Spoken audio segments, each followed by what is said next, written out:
विश्वानि देव सवितरदुरितानि परासो यद्भद्रं तन्नयासु।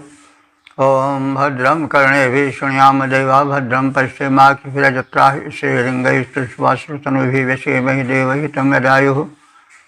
ओम वेद प्रेमियों सुधी श्रोताओं संप्रति हम सब ऋग्वेद के सप्तम मंडल के 77वें सूक्त की व्याख्या में प्रवेश करने जा रहे हैं। इस सूक्त में कुल 6 मंत्रों का संकलन है। सभी मंत्र त्रिशुप नामक छंद में निबद्ध हैं। मंत्र दृष्टा ऋषि वशिष्ठ मैत्रावरुण देवता उषा और शीर्षक है कर्म प्रेरिका उषा। अब संबंधित मंत्र का सर्वप्रथम सस्वर पाठ हो जाए।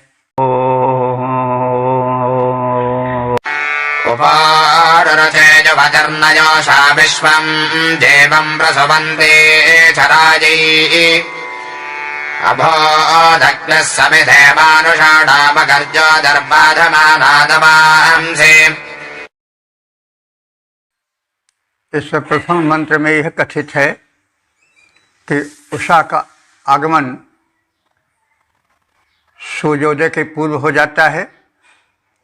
वह एक सजी धजी तरुणी के समान अपने प्रेमी सूर्य के समक्ष उसके प्रतीक्षा में दिखाई देती है और यह उषा आकर के प्राणी जगत को कर्म क्षेत्र में लगाती है। इसमें काव्यमयता भी फूट पड़ी है। ऋषि प्रकृति के खुले प्रांगण में रहते थे और उषा का रमणीय काल देखकर मुग्ध हो जाते थे और उसी मुग्धता का, उसी मोहकता का परिणाम है उषा का काव्यमयी चित्रण। युवती ही योषा न, यह उषा युवती माने युवा, योषा माने स्त्री, न माने समान। आप सब जानते हैं कि जब संज्ञा के बाद न आता है तो वैदिक व्याकरण के अनुसार वो समान का अर्थ देता है।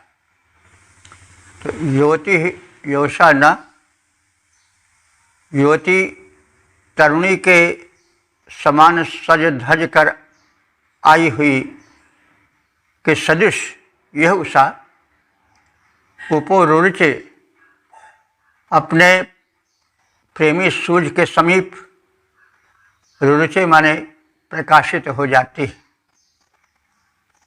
विश्वम जीवम चराये प्रसवंती, विश्व माने समस्त, जीव माने जीव जगत को, प्राणी मात्र को, चराये माने चलने के लिए, कर्म में प्रवेश करने के लिए, प्रसवंती माने प्रेरित करती है। अग्नि मानुषाणाम समिंधे भूत, मनुष्यों के मध्य यज्ञाग्नि वेदिक में प्रज्वलित हो जाती है और तमांसी बाधमाना ज्योति, और जो अंधकार को बाधित करने वाली ज्योति है वह निकलने लगती है, प्रकट हो जाती है। तो उषा तरुणी के समान सज धज कर प्रेमी सूर्य के आने के पूर्व ही उसकी प्रतीक्षा में प्रकट हुई दिखाई देती है। वह प्रकाशित होकर अंधकार के पर्दे को हटा देती है और जीव जगत को कर्म क्षेत्र में उतरने की प्रेरणा देती है। ऐसे समय में यज्ञीय प्रयोजन से मनुष्य अग्नि प्रदीप्त करें और अग्निदेव प्रसन्न होकर तम विनाशक ज्योति फैलाएं। प्रेमी रवि के पूर्व उषाय, प्रेमी रवि के पूर्व उषाय सज धज कर आ जाती है। जीव मात्र को कर्म क्षेत्र में तम को हटा लगाती है। मनुज अग्नि प्रज्वलित करें तब ज्योति जाल पावक बिछ जाए, प्रकटाए पावक प्रकाश को अंधकार सारा मिट जाए। इसी भाव को एक सविया छंद के माध्यम से देखें। निज प्रेमी दिनेश के पूर्व सुसज्जित होकर के जब आती उषा है। निज प्रेमी दिनेश के पूर्व सुसज्जित होकर के जब आती उषा है। उतारती कर्म के क्षेत्र में प्राणियों को तम तोम हटाती उषा है। वेदिका में समिधा जलती तब यज्ञ के कर्म कराती उषा है। अंधियारे मिटाती है कर्म के जाल, नवीन को लोक में बिछाती उषा है। ओम वेद प्रेमियों सुधे श्रोताओं, संप्रति हम सब ऋग्वेद के सप्तम मंडल के 77वें सूक्त के दूसरे मंत्र की व्याख्या में प्रवेश करने जा रहे हैं। मंत्र दृष्टा ऋषि वशिष्ठ मैत्रा वरुण, छंद त्रिशुभ देवता उषा और शीर्षक है प्रकाशिका उषा। अब संबंधित मंत्र का सर्वप्रथम सस्वर पाठ हो जाए। विश्वं प्रदेते सप्रथा उदस्थादृशत्वासो बिभ्रते शुक्रमश्वैत हिरण्यवर्णा सदृशेकसन्द्रग्गवां बाधा नेत्र्यह्नामनोजे। इस दूसरे मंत्र में उषा का चित्रण एक रूपवती सुंदरी के सदृश किया गया है, जिसके वस्त्र अत्यंत शुभ्र और चमकीले और आकर्षक हैं। उषा का वर्ण स्वर्णिम है और वो किरणों को जन्म देती है। उसके शरीर से किरणें निकल रही हैं। तो विश्वम प्रतीचि सप्रथा उदस्थात। विश्व माने संपूर्ण जगत को, या जगत के प्रतीचि माने सम्मुख, सप्रथा माने अत्यंत विस्तृत, उषा उदस्थात माने उठकर उदित हो रही है, प्रकाशित हो रही है। रुषतम शुक्रम वासा बिभ्रति। रुषत माने तेजस्वी, शुक्र माने शुभ्र वर्ण का, वासा माने वस्त्र, बिभ्रति माने धारण करती हुई, अश्वैत माने सुशोभित, अश्वैत माने सुशोभित हो रही है और बढ़ रही है। हिरण्य वर्णा, यह उषा, हिरण्य कहते हैं स्वर्ण को, वर्णा माने रंग वाली। यह उषा सुनहले रंग वाली सुंदरी सी प्रतीत हो रही है। और यह उषा जो है गवाम माता, देखिए गवाम माने किरणों की, यहाँ पर किरणों की माता माने जननी मानी गई है। गो शब्द के कई अर्थ होते हैं। गो माने वाणी भी होता है, गो माने गाय भी होता है, गो माने किरण भी होता है, और गो माने इंद्रिय भी होता है। तो गो शब्द का कई अर्थ होता है। बिना गोरसम कोरसम पंडिता नाम, बिना गोरसम कोरसम कामिनी नाम, बिना गोरसम कोरसम भोजना नाम, बिना गोरसम कोरसम कामिनी नाम। इस तरह से कहा गया है। गो कई हो गया, गो से गोरस भी हो जाता है। गो माने इंद्रिय, गो बिना गोरसम कोरसम भूपति नाम। बिना पृथ्वी न रहे तो फिर राजा में क्या रस रह जाएगा। अरे भूमि के कारण तो भूमिपाल्य है। तो बिना गो रसम को रसम पंडिता नाम। अगर पंडितों के पास वाणी न हो, बोलने और भाषण करने की शक्ति न हो, तो फिर क्या रस उसमें रह जाएगा। तो बिना गो रसम को रसम पंडिता नाम, बिना गो रसम को रसम कामिनी नाम।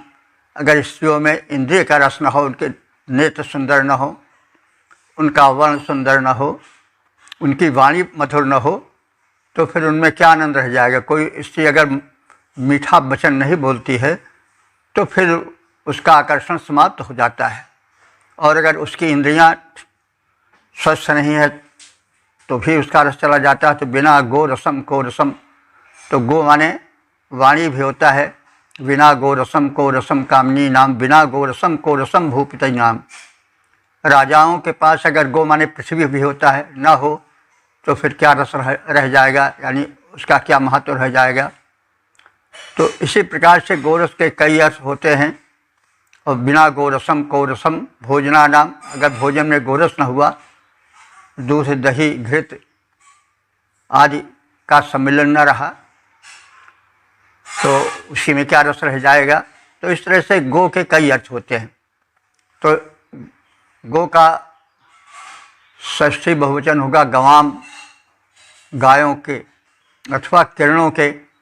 तो यहाँ पर प्रभात काल में आने वाली उस उषा का वर्णन है, इसलिए जो गो का अर्थ है वो किरण के लिए अधिक उपयुक्त है। गो माने किरण भी होता है। तो गवाम माता, यह उषा जो है किरणों की जननी है, यानी उषा के आते ही किरणें फूट पड़ती हैं, निकल पड़ती हैं। तो इस प्रकार से किरणों की भी जननी है। अन्नाम नेत्री, अन्न कहते हैं दिन को, तो यह दिनों की नेत्री है। नेत्री माने लाने वाली, यानी उषा काल जब आ जाता है तो समझ लिया जाता है कि अब सूर्योदय होगा, अब दिन आवेगा। तो नेत्री माने लाने वाली। नी धातु है तो नी से लाने का अर्थ होता है, लाने का अर्थ में नी धातु का प्रयोग होता है। तो नियते, तो नेत्री माने लाने वाली। और नेत्र भी इसीलिए कहे जाते कि नेत्र जो है रूप को लाते हैं, यानी नेत्र ना हो तो रूप दिखाई नहीं पड़ेगा।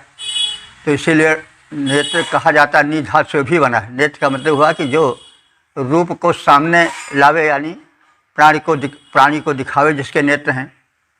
तो और नेत्र माने नेता भी होता है, तो नी धातु से भी बना है। तो यह जो उषा है वह अन्नाम नेत्री, दिनों या दिन के नेत्र की तरह है, दिन को लाने वाली है। और अरोच, ऐसी उषा प्रकाशित हो रही है प्रभात काल में सूर्योदय के पूर्व।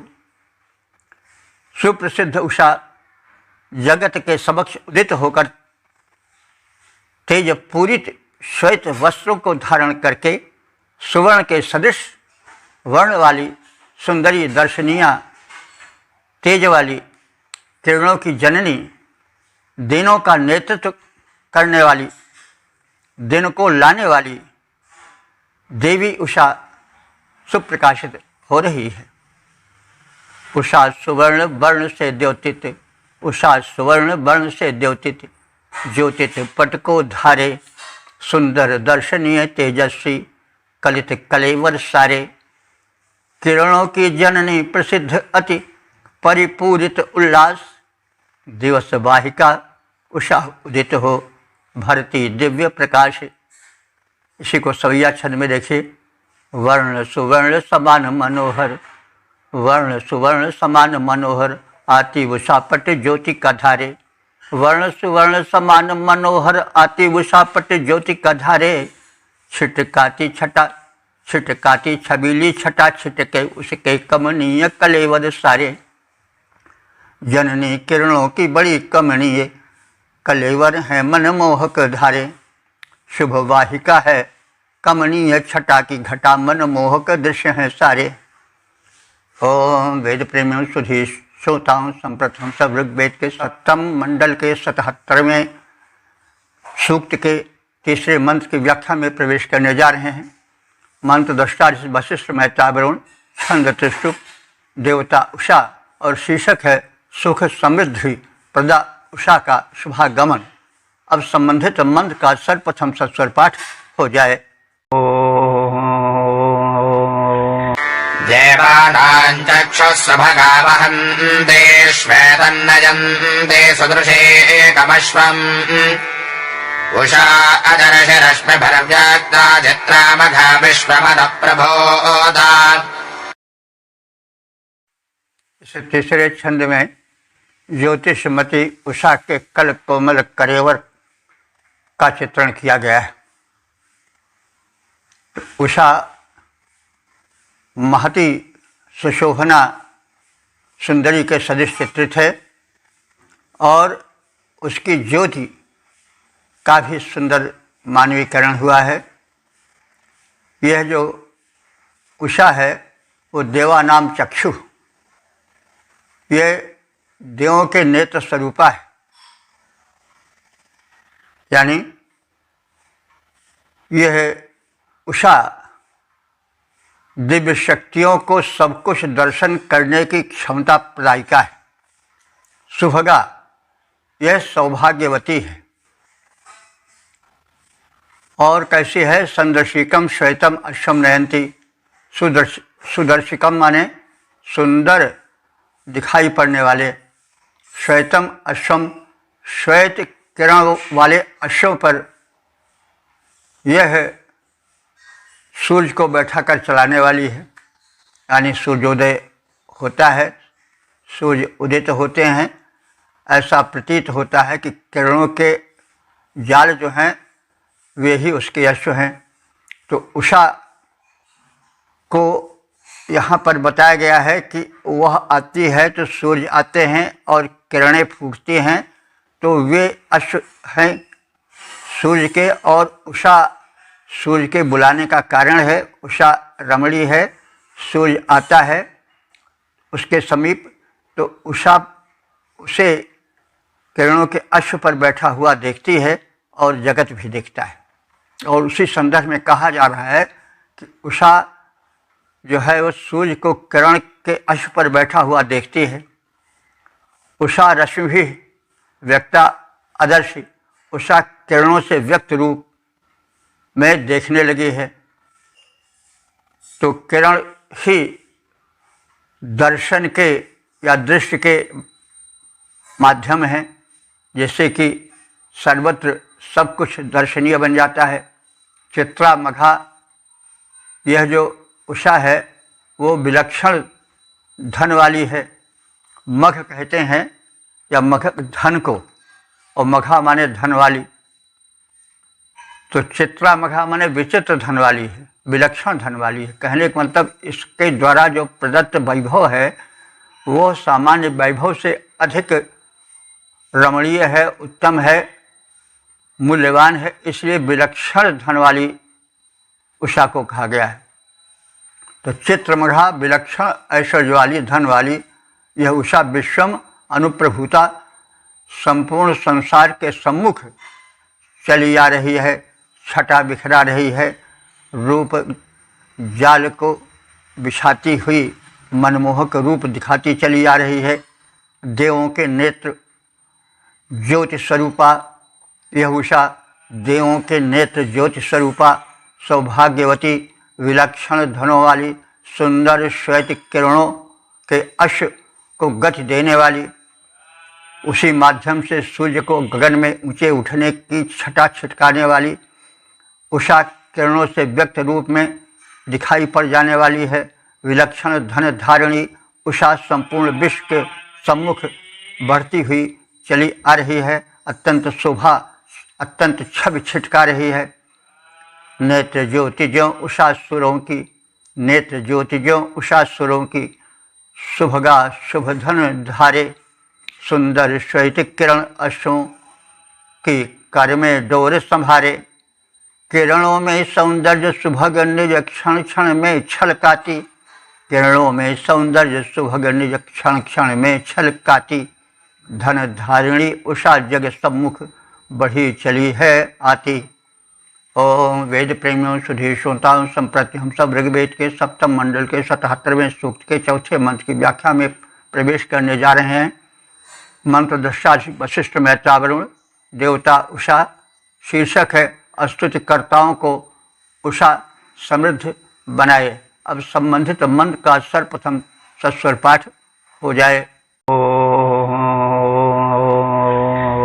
अन्तिमामाधोरे अमित्रमुच्छार्वेङ्गव्योऽधिमभयङ्कृधेनः यावजद्देश अपरावसो निचोदजराधो गृणते मघोनि।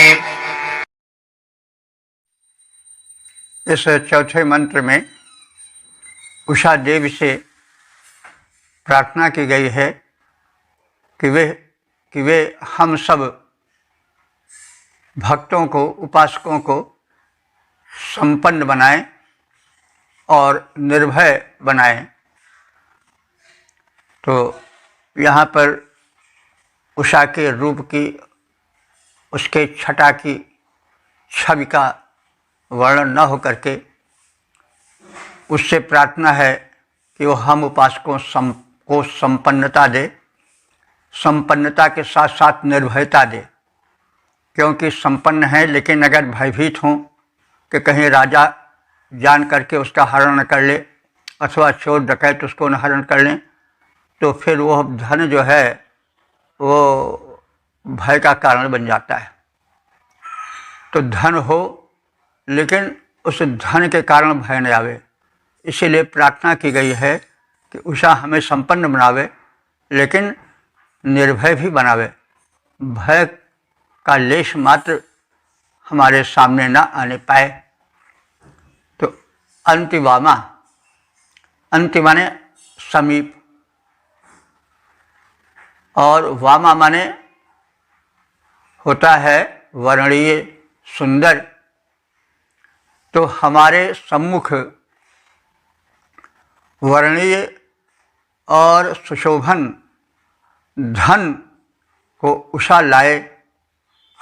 अमित्रम दूरे अच्छ, अमित्रम माने जो शत्रु हैं, मित्र माने मित्र और अमित्र माने जो मित्र नहीं है यानी शत्रु हैं।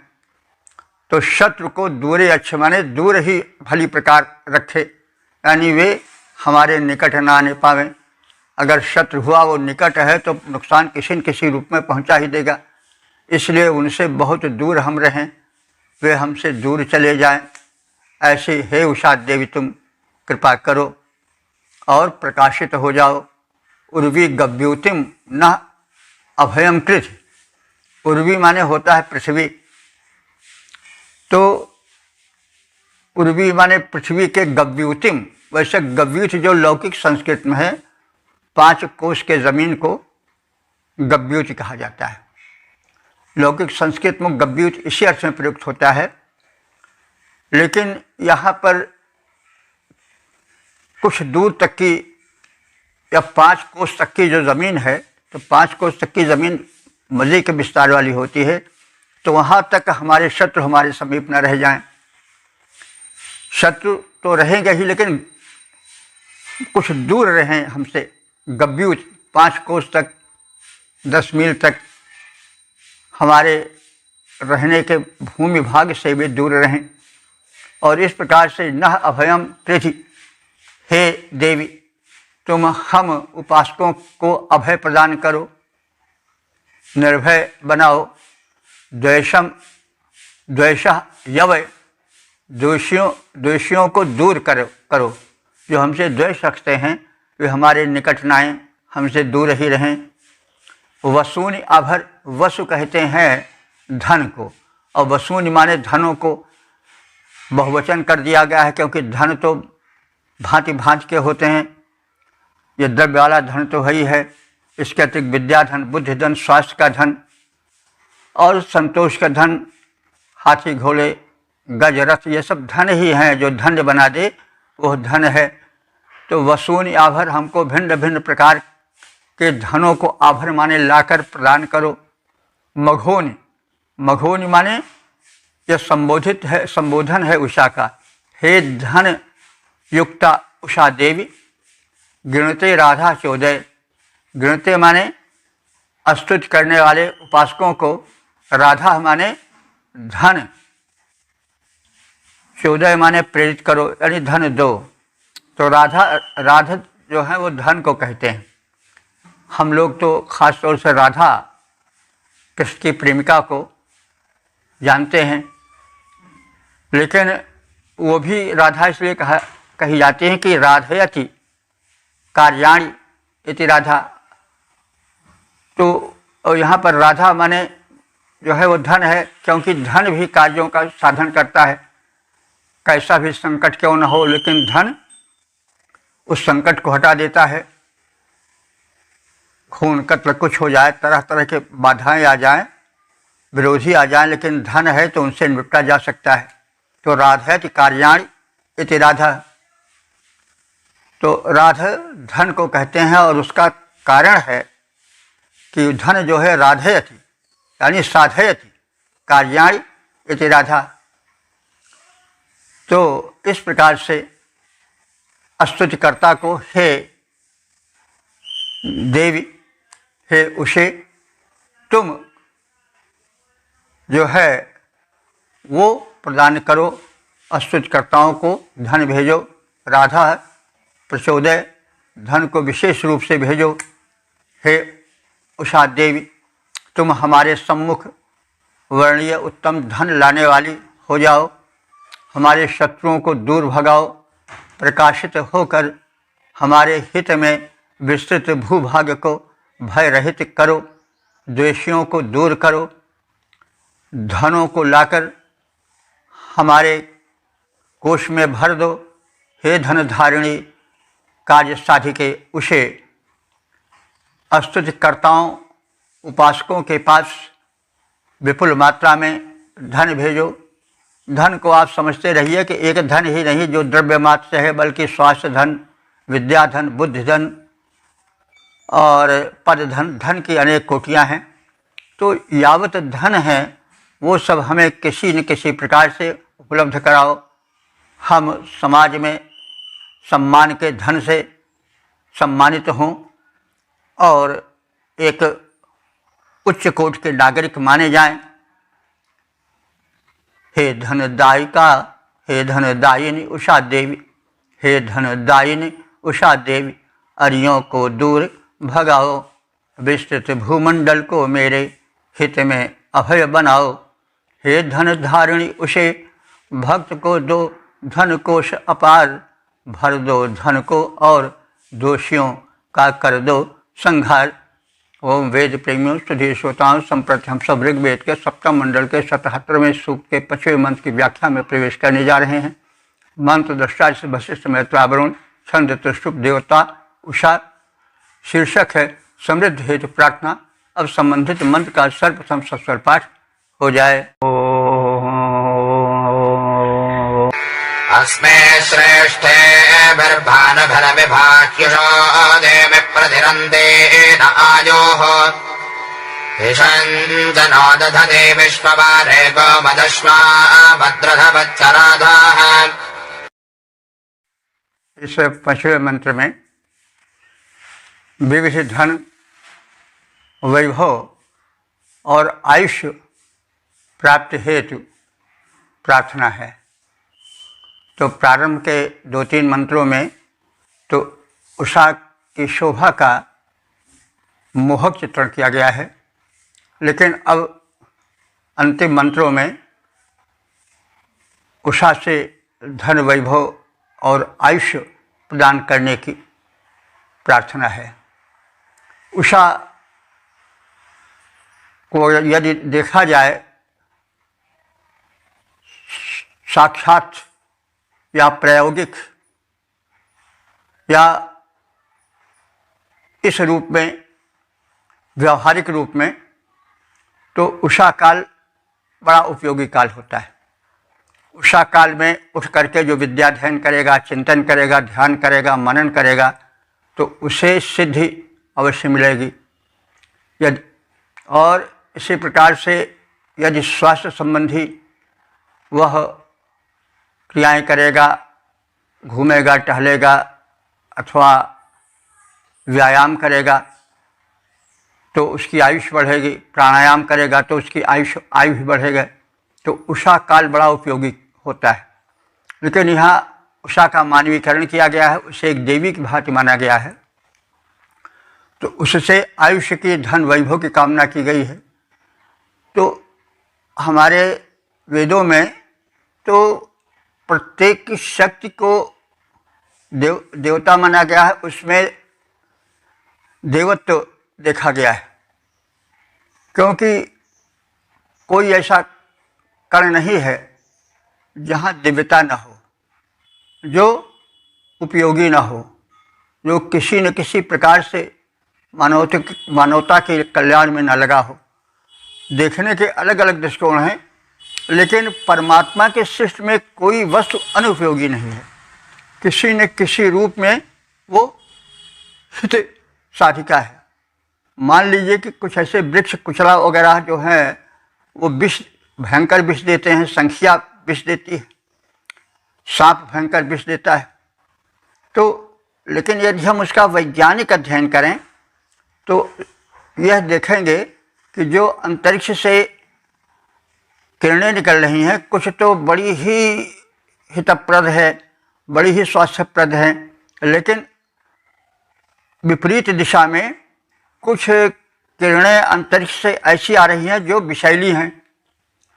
तो उन विषैली किरणों को या विष के तत्व को खींचने के लिए कुछ ऐसे प्राणी बना दिए गए हैं, जीव जंतु बना दिए गए हैं, कुछ वृक्ष बना दिए गए हैं, या कुछ पौधे बना दिए गए हैं, लताएं बना दी गई हैं कि वे उस विष को अपने में खींच लेती हैं और संपूर्ण प्राणियों को सुरक्षा देती हैं। उनके लिए वो विष ही हित का है, लेकिन वो विष उनकी ही रक्षा नहीं करता है, वरन जो अन्य प्राणी है वो उस विषैले तत्व से प्रभावित नहीं होते हैं।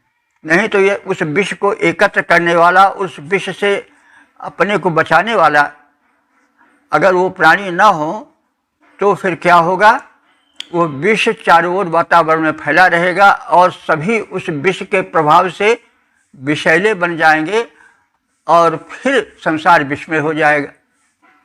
तो इसलिए जितने तत्व हैं, जितने हैं, वो सब किसी न किसी रूप में हितैषी हैं।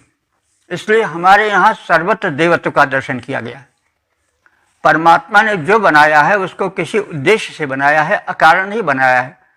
इसलिए कार्य कारण का संबंध सृष्टि में व्याप्त है और व्याप्त रहेगा। केवल दृष्टि का अंतर है। कुछ लोग जो है वो बड़ी संकुचित दृष्टि से देखते हैं तो वे सही नहीं देख पाते हैं, लेकिन व्यापक दृष्टि से हम, सूक्ष्म दृष्टि से हम जब विचार करेंगे तो हमें पता चल जाएगा कि उस रचनाकार की रचना में कोई भी वस्तु ऐसी नहीं है जो निरर्थक हो। तो इसलिए जो है समय, उसका सदुपयोग करना चाहिए। कुछ काल ऐसे हैं, कुछ क्षण ऐसे हैं, यदि हम उनका सदुपयोग करें तो हम अधिक संपन्न बन सकते हैं, अधिक स्वस्थ बन सकते हैं, अधिक व्यापक बन सकते हैं। तो इसलिए उनका सदुपयोग करना चाहिए। उसी में उषा भी है। उषा काल में उठना, उषा काल में ध्यान करना, व्यायाम, आसन, प्राणायाम करना आयुष्य को बढ़ाने वाला होता है। तो यहाँ पर भक्ति भावना का दर्शन करके यह बात कही गई है, क्योंकि उषा जो है उसको हम जड़ समझ करके यह न सोचें करें सब क्या बकवास है। नहीं, वो परमात्मा के द्वारा भेजा गया ऐसा क्षण है कि जिससे मानव अपने को अमरत्व दे सकता है। तो इसलिए उषा को एक देवी का रूप दिया गया है। देवी का अर्थ हुआ कि जो प्रकाश करे अथवा जो दे, देव का ही तो स्त्रीलिंग देवी है। तो उषा देती है हमको, इसलिए वो देवी है। जैसे देने वाले देव कहा जाता है, वैसे वो भी देवी है। तो इस प्रकार से उषा की प्रार्थना की जा रही है, और प्रार्थना करने पर ही कोई चीज़ मिलती है।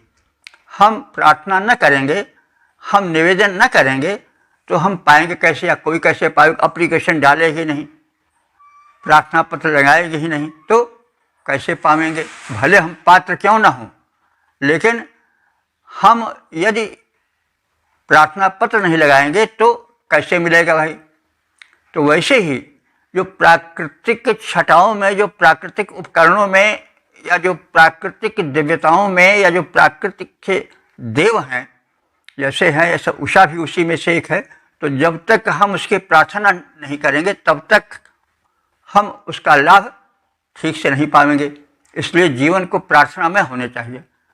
प्रार्थना का बड़ा महत्व है और हर धर्म में प्रार्थना का महत्व है, लेकिन प्रार्थना में दिव्यता होनी चाहिए, प्रार्थना में विस्तार होना चाहिए। केवल एक ही वस्तु में हम सब कुछ देखें यह नहीं ठीक है, और दूसरे वस्तु को हम ठुकरावें। जैसे कुछ धर्मों में ऐसा है कि हम अगर शीश झुकाएंगे, अगर हम प्रार्थना करेंगे तो बस केवल एक देव की करेंगे जो कहीं सातवें आसमान पर बैठा है।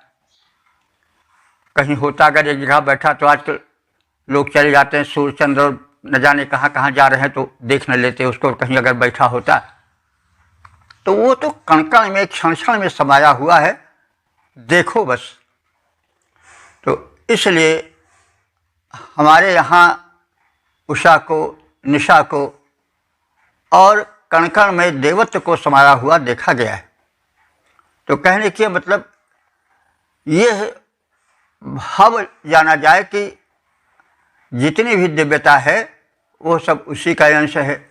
इसी बात को संक्षेप में गीता में बताया गया है, विश्व योग दर्शन में, कि जितनी विशिष्टताएं हैं उसमें मेरा प्रत्यक्ष रूप समाया हुआ है।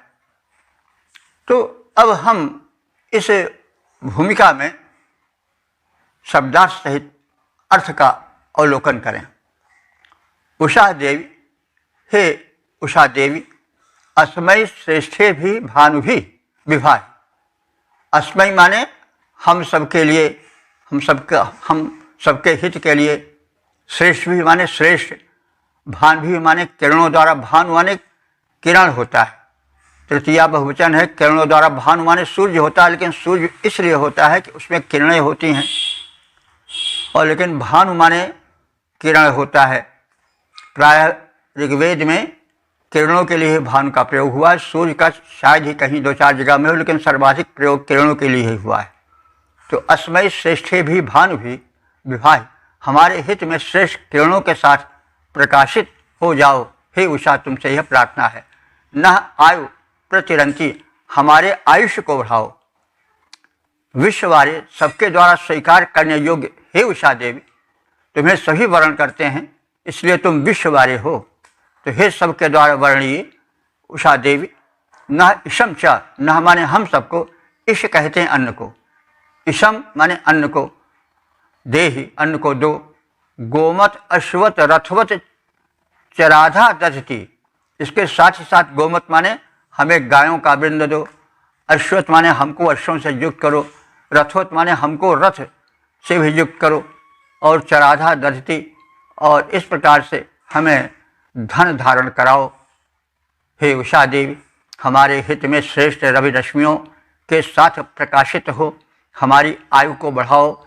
हे सबके द्वारा उपासिता उषा देवी, हमें अन्न दो, हमें गायों, अश्वों, रथों के साथ साथ पर्याप्त अन्य प्रकार के धन भी दो।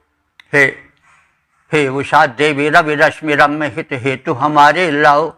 हे उषा देवी हे उषा देवी रवि रश्मि रम्य हित हेतु हमारे लाओ। हमें अन्न, गो, अश्व और रथ दे, आयुष्य बढ़ाओ सबके द्वारा। हे उपास्य, हे उषा देवी द्युतिधारी, ऐसा करो कि महक उठे जीवन वाटिका हमारी, ऐसा करो कि महक उठे जीवन वाटिका हमारी। ओम वेद प्रेमियों सुधी श्रोताओं, संप्रति हम सब ऋग्वेद के सप्तम मंडल के 77वें सूक्त के 6ठे मंत्र की व्याख्या में प्रवेश करने जा रहे हैं। मंत्र दृष्टा वशिष्ठ मैत्रावरुण, छंद त्रिशुभ देवता उषा, शीर्षक है सुरक्षार्थ प्रार्थना। अब संबंधित मंत्र का सर्वप्रथम सस्वर पाठ हो जाए। यान्वादिवोदहितरवर्धयन्ति शस्वजाते मदिभिर्वसिष्ठोः स्वास्मासु धारयमृष्वं रहन्दै योऽयं वादस्वस्तिभिः सदा नः।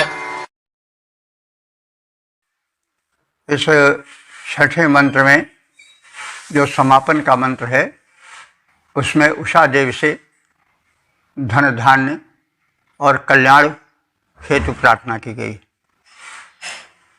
उन्हें कहा गया है कि दिवः दुहिता सुजाते उषा। दिवः माने स्वर्ग, दुहिता माने पुत्री, सुजाता माने श्रेष्ठ कुल में उत्पन्न हे उषा देवी। तो देव माने हम जानते हैं स्वर्गलोक को, देवलोक को।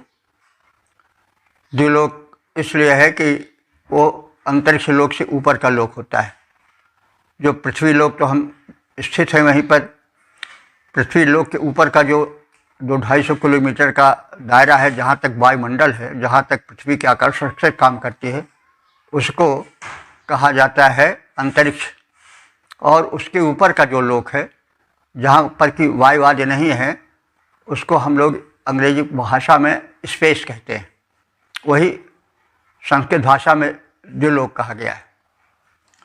तो स्वर्ग लोक कहना ज़्यादा सम्मान देना हुआ।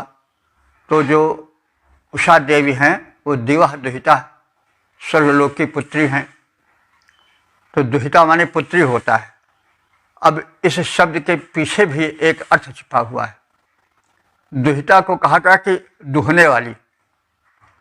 तो इसके पीछे एक सामाजिक संगठन का भी भूतकालीन ज्ञान होता है। वो दुहने वाली कही गई है, और दुहने वाली कौन होती? पुत्री। तो पुत्री को दुहिता क्यों कहा गया है, इसके पीछे भी एक बात है। प्रायः जब उषा काल आता है, जग करके लोग जो पुरुष होते थे, जो पुत्र होते थे, वो तो किसी न किसी कार्य में निकल जाते थे। तो जो गोदोहन का कार्य था वो पुत्री को सौंपा जाता था, इसीलिए उसको दुहिता कहा गया है।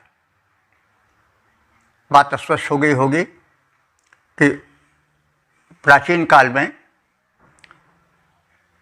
जो था वो कर्म युग विशेष रूप से था। तो प्रातः होते ही जो पुत्र वर्ग थे वे तो कर्म में निकल जाते थे। जो पुत्री थीं वे